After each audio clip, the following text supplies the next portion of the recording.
اسرائیل نے پہلی بار ایک ایسے عرب ملک کے دارالحکومت پر حملہ کیا جو امریکہ کا قریبی اتحادی ہے۔ اسرائیل کو نسل کشی، نسلی تطہیر، ایتھنک کلینزنگ اور جنگی جرائم کا مرتکب قرار دیا گیا ہے۔ نتیجہ یہ ہے کہ اسرائیل کو اپنی مرضی کے مطابق اقدامات کرنے کی اب آزادی حاصل ہے۔ امریکہ کی نظر میں اس کے عرب اتحادی محض استعمال کر کے اور پھر فلش کر دینے کے قابل ہیں۔ قطر پر حملے کو محض اس کے خلاف جارحیت نہیں بلکہ تمام عرب و اسلامی ممالک پر حملہ کہا گیا ہے، اور دوحہ اعلامیہ انہی مغربی طاقتوں سے توقعات رکھتا ہے کہ آپ کچھ کریں مائی باپ۔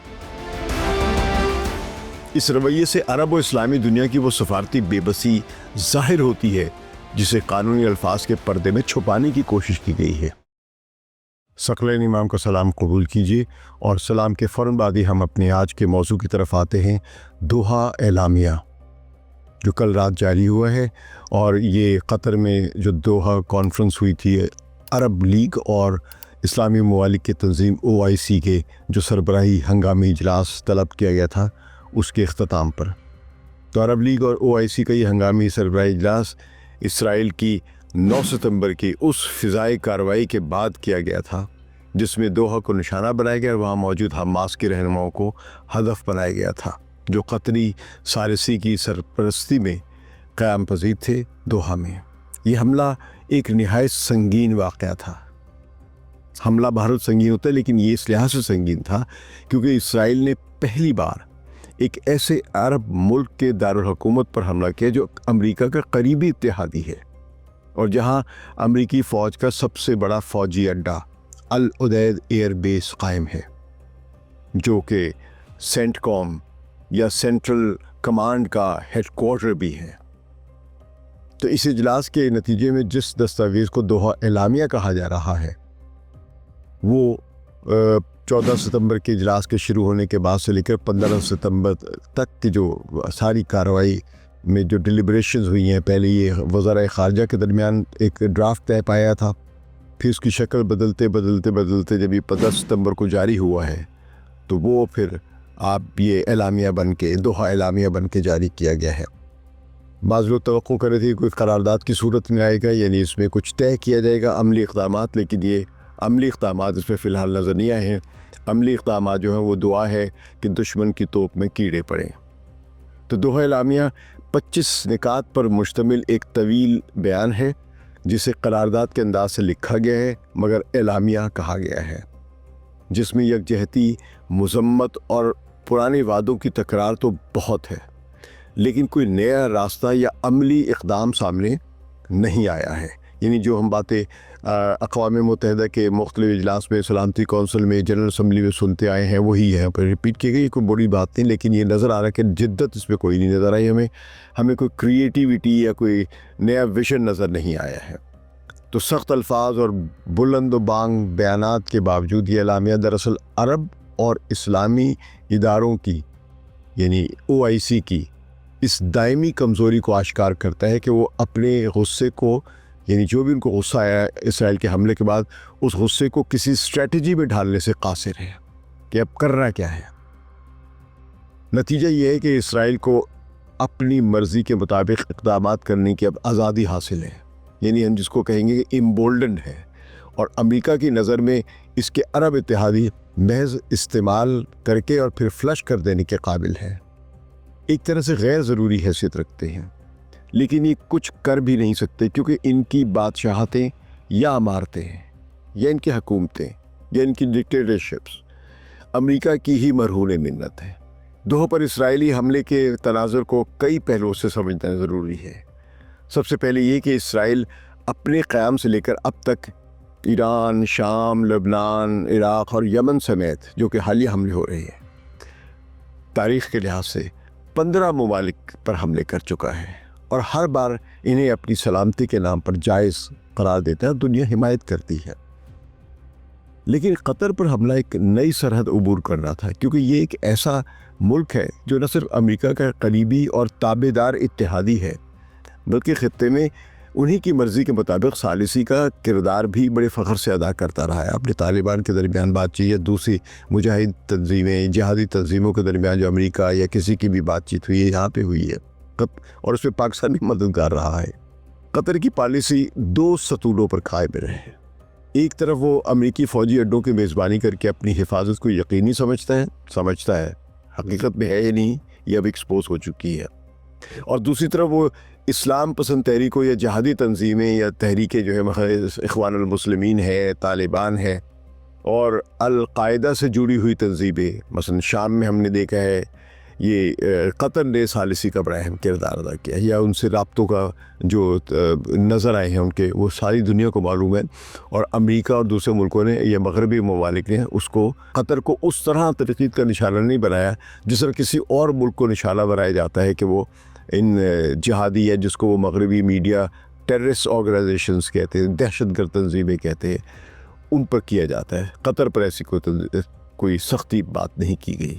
تو اب یہ جو ان کے درمیان جو قطر ثالثی کا کردار ادا کرتا رہا ہے اپنے لیے اس وجہ سے اس کے خاص مقام بھی بنتا ہے. مثلا الجزیرہ چینل بھی وہاں پہ چل رہا ہے جو بظاہر پورے عرب ممالک کو تنقید بھی کرتا ہے اور ایک ویسٹرن لبرل قسم کا جرنلزم بھی پیش کرتا ہے جو کہ اچھی کوالٹی کا جرنلزم ہے.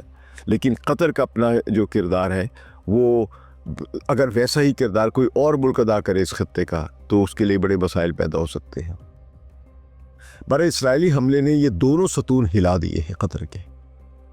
امریکی سرپرستی بیکار ثابت ہوئی ہے اور ثالثی کا کردار خود قطر کے لیے خطرہ بن گیا ہے.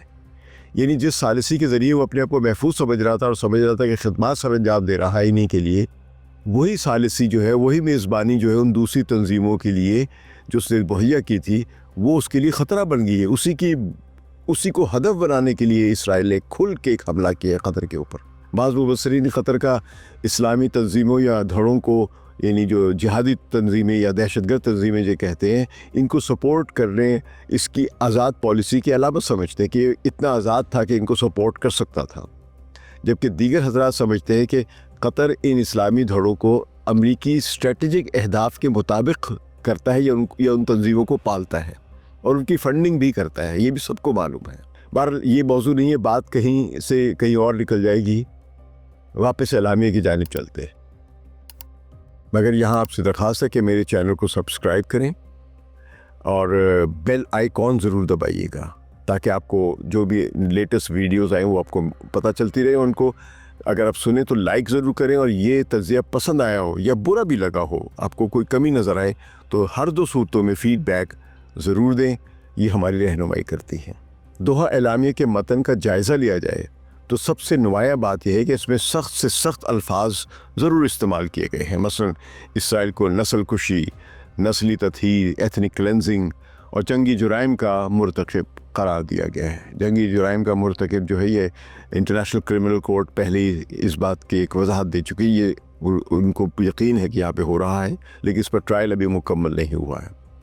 قطر پر حملے کو محض اس کے خلاف جارحیت نہیں بلکہ تمام عرب و اسلامی ممالک پر حملہ کہا گیا ہے. یہ بظاہر یہ ثابت کرنے کی کوشش کی جس طرح یہ تنظیم کا جو یا عرب لیگ اور OIC کا جو اجلاس ہوا تھا دوحہ میں, یہ اس قسم کا رد عمل ظاہر کری جس طرح نیٹو کے ممالک جو ہے آرٹیکل 5 کے تحت کہتے ہیں کہ اگر ایک نیٹو کے رکن ممالک پر حملہ ہوا تو دوسرے رکن ممالک یا سب نیٹو کے رکن اراکین جو ہے ان پر حملہ تصور کیا جائے. تو یہ ایک لفظی طور پہ بیان کیا گیا کہ یہ قطر پر حملہ نہیں بلکہ تمام عرب و اسلامی ممالک پر حملہ ہوا ہے. لیکن ان الفاظ سے آگے بڑھنے کی کوئی کوشش نہیں کی گئی. یعنی ہم پھر کریں گے کہ اگر آپ پر حملہ ہو گیا تو آپ کیا کریں گے. ابتدائی نکات میں صرف قطر کے ساتھ یکجہتی اور پرانے اصولوں کی تکرار ہے. ہم آپ کے ساتھ کھڑے ہوئے, سالیڈیرٹی فرنٹ.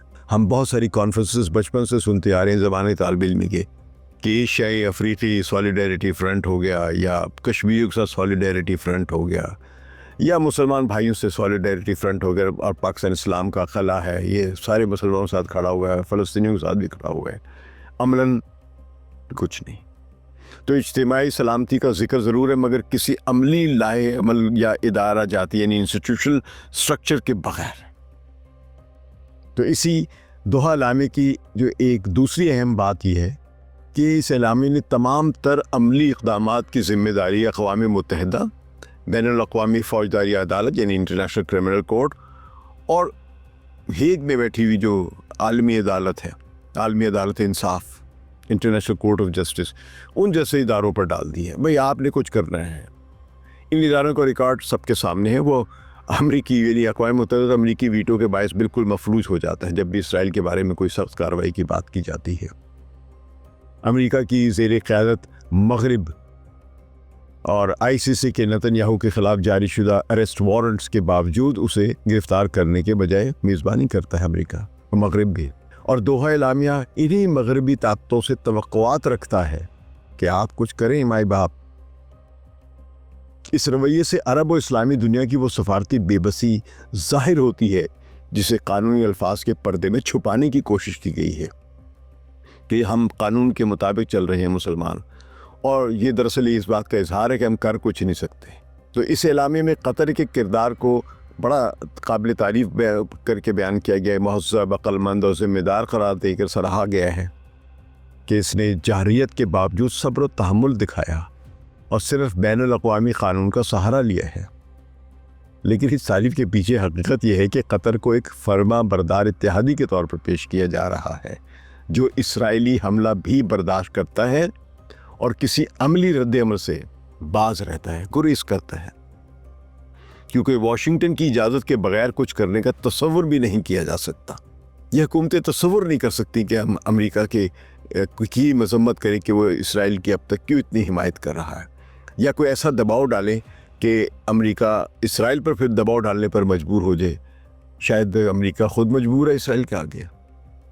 تو اس دوحہ اعلامیہ سے یہ پیغام ملتا ہے کہ عرب ممالک خواہ امریکہ کے کتنے ہی وفادار کیوں نہ ہوں، اصل بات یہ ہے دراصل امریکی اور اسرائیلی سلامتی کے اسٹریٹجک سٹرکچر میں محض ایک مہرے کی حیثیت رکھتے ہیں اس خطے میں، یعنی ان کے مہرے ہیں، ان کی شطرنج کی کھیل کے مہرے ہیں، یہ کوئی اتحادی برابر کے یا ایون قریب ترین بھی نہیں ہے۔ اعلامیہ کا بڑا حصہ فلسطین کے مسئلے پر مبنی ہے۔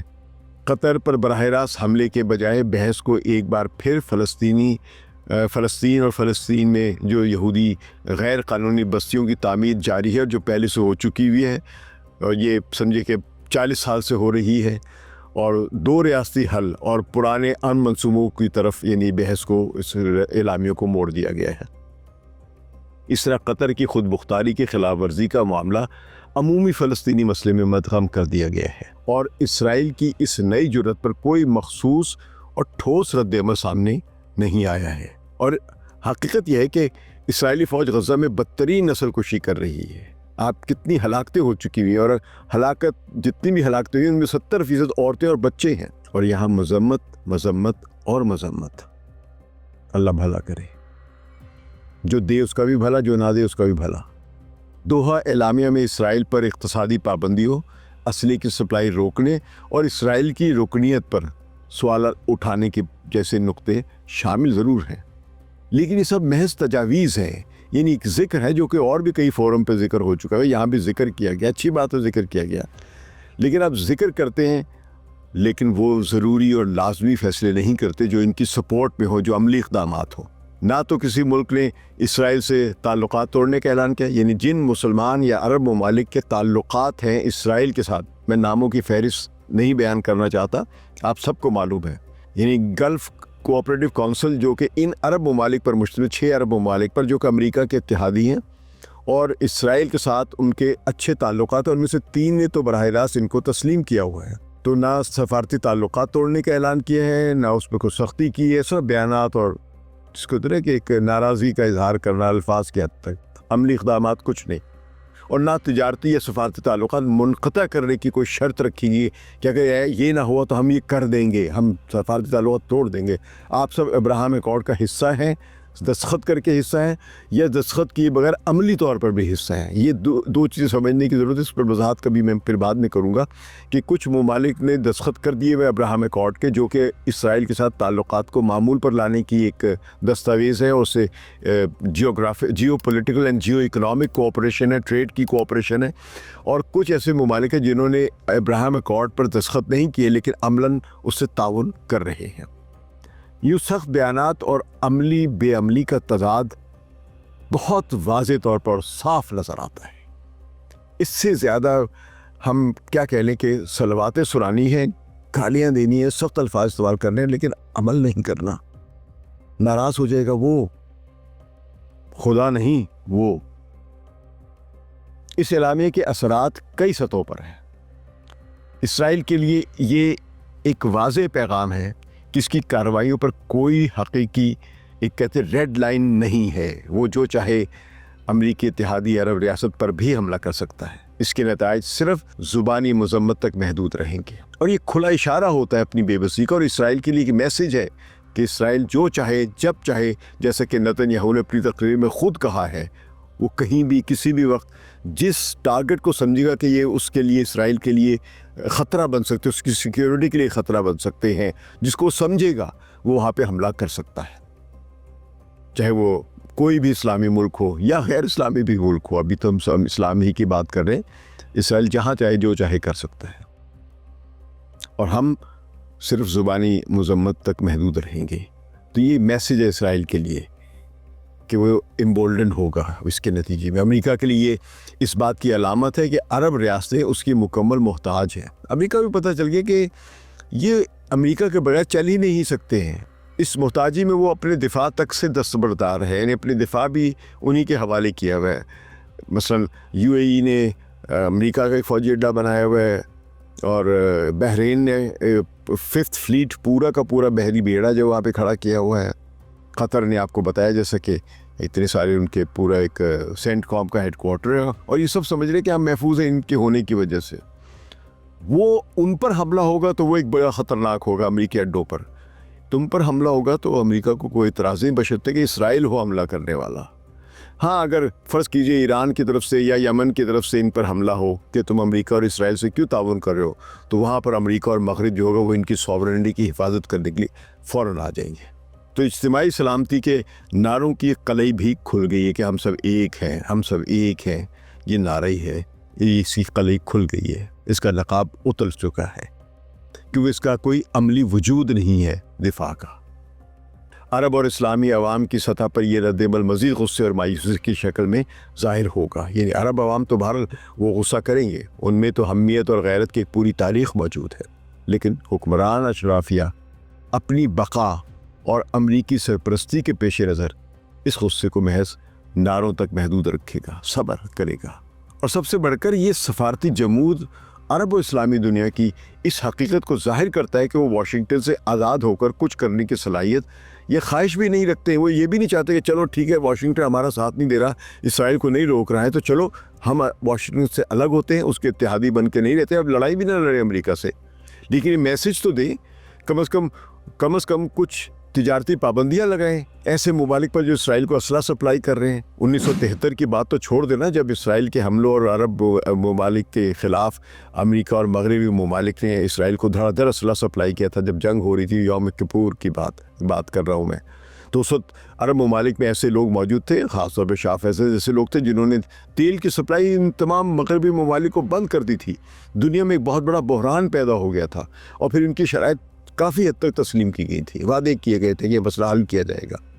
اب تو وہ بھی کسی میں ہمت نہیں ہے. تو یوں ستمبر 2025 کا دوحہ اعلامیہ ایک خوبصورت مگر کھوکھلا بیان ہے. بہرحال قطر کے لیے یہ تلخ پیغام ہے کہ وفاداری، امریکی فوج کی میزبانی اور ثالثی کے کردار کے باوجود وہ اسرائیلی حملے سے محفوظ نہیں ہے. عرب اور اسلامی دنیا کے لیے یہ سبق ہے کہ ان کی خود مختاری اور سلامتی واشنگٹن کی جو اسٹریٹجک جو ان کی پالیسیز ہیں، یہ سب ان کے تابع ہیں. ہم غلطی سے بار بار کہہ رہے ہیں کہ اگر پاکستان پر حملہ ہو تو یہ ہم کر دے گا اور وہ کر دے گا. امریکہ کے دو اتحادی کیسے لڑ سکتے ہیں؟ اور اگر لڑے تو امریکہ کس کا ساتھ دے گا؟ قطر کے حملے کے بعد یہ پتہ چل گیا کہ اگر کسی اور اسلامی ملک پر اسرائیل حملہ کرتا ہے اور وہ اسلامی ملک یا عرب ملک اسرائیل کو جواب دے گا تو امریکہ کس کے ساتھ کھڑا ہوگا؟ خود ہی سمجھیں آپ. ایک دوحہ کانفرنس کی منفرد بات یہ ہے کہ اس میں ان ممالک کے سربراہان بھی شریک تھے جن پر اسرائیل نے نہ صرف حملے کیے ہیں بلکہ جنگ بھی مسلط کی ہے وسع ایران، اور وہ سربراہان بھی اس کے خلاف اعلامیے میں حصہ لے رہے تھے یا اعلامیے پر دستخط کر رہے تھے، جن کے اسرائیل سے سفارتی تعلقات بھی ہیں اور وہ اسرائیل سے مکمل تعاون بھی کر رہے ہیں۔ تو ایسے مختلف الخیال یا مختلف زاویوں سے یا ایکسٹریم 180 کے زاویے پر کھڑے ممالک جو ہیں وہ سب اکٹھا کیسے ہو رہے ہیں، اور اگر اکٹھا نظر آ رہے ہیں ایک ہال میں تو وہ ایک عملی اقدام کیسے کر سکتے ہیں؟ ایک پر تو اسرائیل نے حملے کیے ہیں اور وہ ان سے لڑا بھی ہے، اور بہت سے لوگ جن پر حملے ہو رہے ہیں وہ بے بس حملوں کا جواب ہی نہیں دے سکتے اسرائیل کو، اور ایک طبقہ وہ ہے جو اسرائیل کے ساتھ جھکا ہوا ہے، تعاون کر رہا ہے، ابراہیم اکارڈ سائن کیا ہوا ہے۔ تو سب مل کے اسرائیل کے بارے میں کیا اعلان کریں گے؟